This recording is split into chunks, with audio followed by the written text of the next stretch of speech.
जय श्री राम, नमस्कार, वंदे मातरम। आप सभी का वीएसआर वर्ष में स्वागत, वंदन, अभिनंदन है। हम आज बीटेक इंजीनियरिंग, इंडस्ट्रियल प्रोडक्शन और मैन्युफैक्चरिंग के बहुत इंपॉर्टेंट सिलेबस के टॉपिक सिम के बारे में बताएंगे। सिम को आपको पूरा वीडियोस मिल जाएगा। एक एक यूनिट का एक एक टॉपिक लिया गया है। आपको पहले फर्स्ट यूनिट पढ़ाया जाएगा जो कि आज हम पढ़ाएंगे, फिर उसके बाद सेकेंड, थर्ड, फोर्थ, फिफ्थ और इसकी प्लेलिस्ट बना दी जाएगी। तो आप सभी को पूरा सिलेबस कंप्लीट करेंगे सिम में। और ये हमारी पहली वीडियो है। आप सभी का स्वागत है। और आप सभी को वीडियोस अच्छी लगी तो भी बताइएगा, नहीं लगी तो भी बताइएगा, कमेंट करके ज़रूर बताइएगा कि वीडियो आपको कैसी लगी, जिससे हम आगे चल के कुछ सुधार कर पाएँ, क्योंकि ये हमारी फर्स्ट वीडियोस है। तो चलिए शुरू करते हैं सिम के बारे में। सिम होता क्या है? सिम कंप्यूटर इंटीग्रेटेड मैन्युफैक्चरिंग है। जो सिम का सबसे पहले हम इंट्रोडक्शन देखेंगे, फिर उसका बाद स्कोप देखेंगे, फिर उसके बाद एलिमेंट्स देखेंगे, बेनिफिट्स देखेंगे, एडवांटेज देखेंगे, डिसएडवांटेज देखेंगे, सिम व्हील देखेंगे। जो टॉपिक में है सिम के, जो टॉपिक में है पूरा एक एक चीज़ देखें, कोई भी छूटेगा नहीं। तो बहुत बहुत स्वागत है आपका। चलिए स्टार्ट करते हैं। Computer integrated manufacturing includes all of the engineering functions.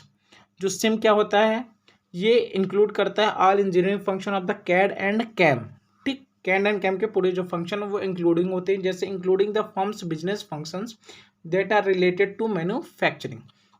Therefore in CIM computer are used in all function of the manufacturing organisation. ये सिम क्या होता है, जो कैड कैम के पूरे मैन्युफैक्चरिंग और बिजनेस फंक्शंस होते हैं वही कहलाता है CIM. CIM is manufacturing approach, ठीक, of using computer to the control entire production process. आप कोई भी टॉपिक लिखिएगा तो उसके पहले आप इंट्रोडक्शन उसका दीजिएगा, फिर उसके बारे में बताइएगा, फिर प्रयास करिएगा कि उसका एडवांटेज और डिसएडवांटेज दोनों बताएं। क्योंकि आपको भी पता है इंसान के पास भी जो होता है उसके पास भी कुछ एडवांटेज होते हैं, कुछ डिसएडवांटेज। दुनिया में जो कुछ भी हैं सबके पास कुछ अच्छा होता है, कुछ बुरा होता है। उसी तरह मशीन्स हैं, इंसान है, जो कुछ भी है संसार में। तो इसके बाद हम चलते हैं स्कोप ऑफ द सिम। ये भी बहुत इंपॉर्टेंट टॉपिक है सिम का, जो कि पूछा जाता है 2-3 नंबर में। तो स्कोप ऑफ सिम में सबसे पहले क्या करेंगे, आपको डायग्राम देख लीजिए, आराम से देखिए। उसमें क्या है कि सबसे पहले scope of the CAD. Scope of CAD के अंदर क्या आता है, design, manufacturing planning, manufacturing control, factory operations. ठीक, फिर ये स्कोप ऑफ द कैड, फिर इन्हीं सब का बिजनेस फंक्शन जो होता है वही होता है स्कोप ऑफ द सिम। बहुत सिंपल है, आराम से देखिएगा, दिमाग थोड़ी डायग्राम में लगा। डायग्राम इसलिए बना के बता रहे हैं क्योंकि डायग्राम से बनी हुई चीज़ें बहुत जल्दी याद होती है। तो हमारा प्रयास है कि कम समय में कम से कम वीडियो की लेंथ हो और आपको एक एक यूनिट वाइज आपको वीडियोस मिलती रहे, जिससे आपका समय भी बर्बाद ना हो वीडियोस स्क्रॉल या सर्च करने में, नोट्स बनाने में। आप इस वीडियो को देख के जाएंगे, पेपर में लिख के आ जाएगा, आपको 100 में से 80 से 90 मार्क्स कहीं नहीं गए, क्योंकि पूरी थ्योरी वाइज पूरी थ्योरी कंप्लीट करने का मैंने सोचा है। तो करेंगे, क्योंकि एक बार जो ठान लिया तो ठान लिया। हाँ, तो फिर उसके बाद दूसरा टॉपिक है element of the CIM. Element of the SIM क्या होती हैं? एलिमेंट ऑफ द सिम में सबसे पहले मार्केटिंग कराई जाती है, फिर प्रोडक्ट डिजाइन होता है, फिर प्लानिंग होता है किसी भी चीज़, फिर परचेज करते हैं, फिर मैन्युफैक्चरिंग इंजीनियरिंग, फिर factory automation, hardware, warehousing, logistic and supply chain management, finance and information management. ठीक, ये element of the CIM. Element of the CIM के बाद बहुत इंपॉर्टेंट चीज़ है benefit of the CIM. Benefit क्या होता है भाई? ये भाई कोई चीज़ आप लोगे तो उसकी बेनिफिट के बारे में तो जानना है। तो क्या होता है benefit? Increase in flexibility in production capacity and scheduling. ठीक, दूसरा reduction in the lead time in product design and development as well as the manufacturing. ठीक, reduction in the lead time. दूसरे बेनिफिट के बाद तीसरा बेनिफिट क्या होता है? Reduction in labour requirements for both design and manufacturing activities. ठीक, फिर उसके बाद क्या होता है? Reduction in all kind of the inventory, enhance utilization of the resources, increase in quantity of the product.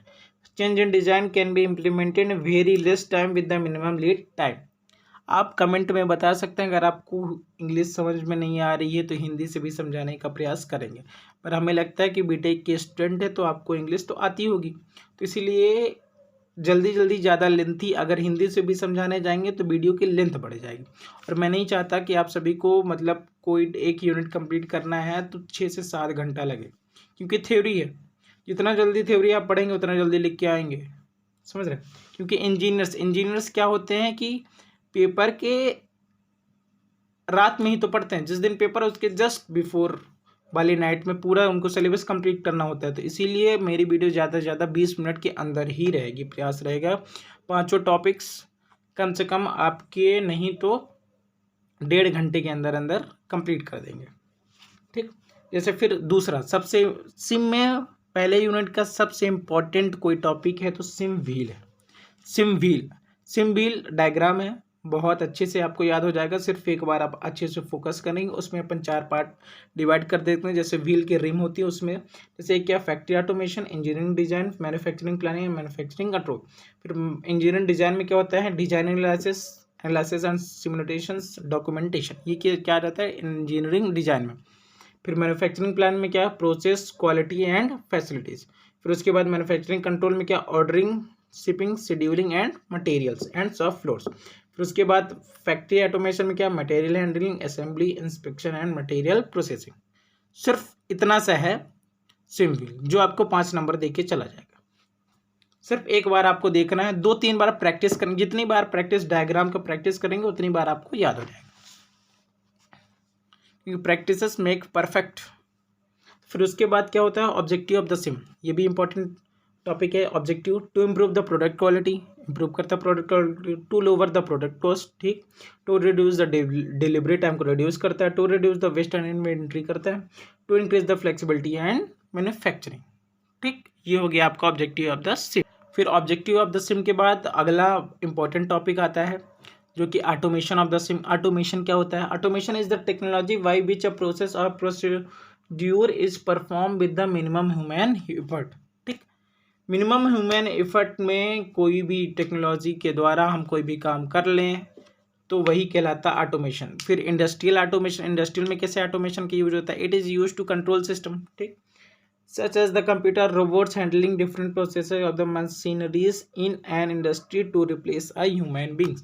मतलब ह्यूमन बींग्स जगह, जैसे मशीन्स, रोबोट्स, कंप्यूटर ने जो जगह ले ली वही होता है इंडस्ट्रियल ऑटोमेशन, ठीक। फिर इंडस्ट्रियल ऑटोमेशन के बाद टाइप्स ऑफ ऑटोमेशन, कितने प्रकार के ऑटोमेशन होते हैं, फ्लेक्सिबल हो गया, प्रोग्रामेबल हो गया और फिक्स्ड हो गया, ठीक। 3 टाइप्स के ऑटोमेशन, जिसमें पहला टाइप है फिक्स ऑटोमेशन। फिक्स ऑटोमेशन क्या होता है, here equipment are use to automate the process और इन ऑर्डरली मैनर, जिसमें पहला low cost, high production rate and inflexible design, ठीक। फिर उसके बाद दूसरा क्या है, प्रोग्रामेबल ऑटोमेशन। दूसरा programmable automation, here equipment are design are accumulated, the change made in system design whole sequence is control by program, ठीक। Suitable for batch production, low production rate, flexible with the product design. ये हो गया programmable automation. फिर programmable auto, तीसरा last क्या है automation के types, flexible automation. It is the, ये सब नाम से आपको पता हो जाना चाहिए। इंजीनियरिंग में ये फायदा है कि जो नाम है वही काम है, ठीक।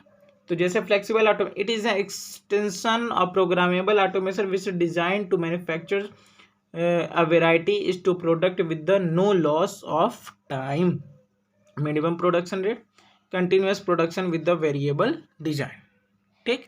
ये हो गया आपका ऑटोमेशन। फिर इतना ऑटोमेशन के बारे में पढ़े तो अब इसके सबसे ज़रूरी पार्ट्स एडवांटेज और डिसएडवांटेज, जैसे हमने आपको बता चुका है कि एडवांटेज और डिसएडवांटेज सब में रहता है, तो इसमें भी रहेगा भाई, नहीं फिर इनको बुरा लग जाएगा कि सब में सिम में था तो फिर भैया हम तो उनके ऑटोमेशन ही, तो हमको भी तो एडवांटेज डिसएडवांटेज चाहिए, इसीलिए इनके भी हैं। तो जैसे ये क्या है, एडवांटेज क्या है, reduction in production time, increase in product quality, less human error, increase safety, higher volume production, ठीक। ये क्या हुआ, एडवांटेज हो गए। फिर इसके डिसएडवांटेज क्या है, more pollution, high initial investment, increase in unemployment और रिवर्सिबिलिटी। मतलब आप ये इसमें देखेंगे जितने भी यूनिट में हम जाएंगे तो एडवांटेज और डिसएडवांटेज लगभग सेम है, लगभग सेम है। तो इसलिए एक दो टॉपिक क्या एडवांटेज डिसएडवांटेज करके दूसरे टॉपिक में लिख के आएंगे तो लगभग सेम है, तो आपको नंबर दिया जाएगा।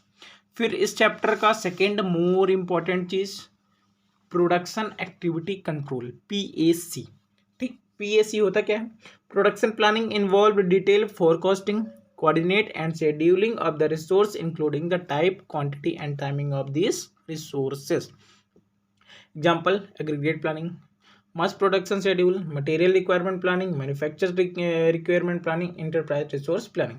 फिर PSC primarily involved with the controlling the capacity load at the work center and controlling the priority of the jobs to be allotted at the work center। PSC कितने में following loading, sequencing, scheduling and spending.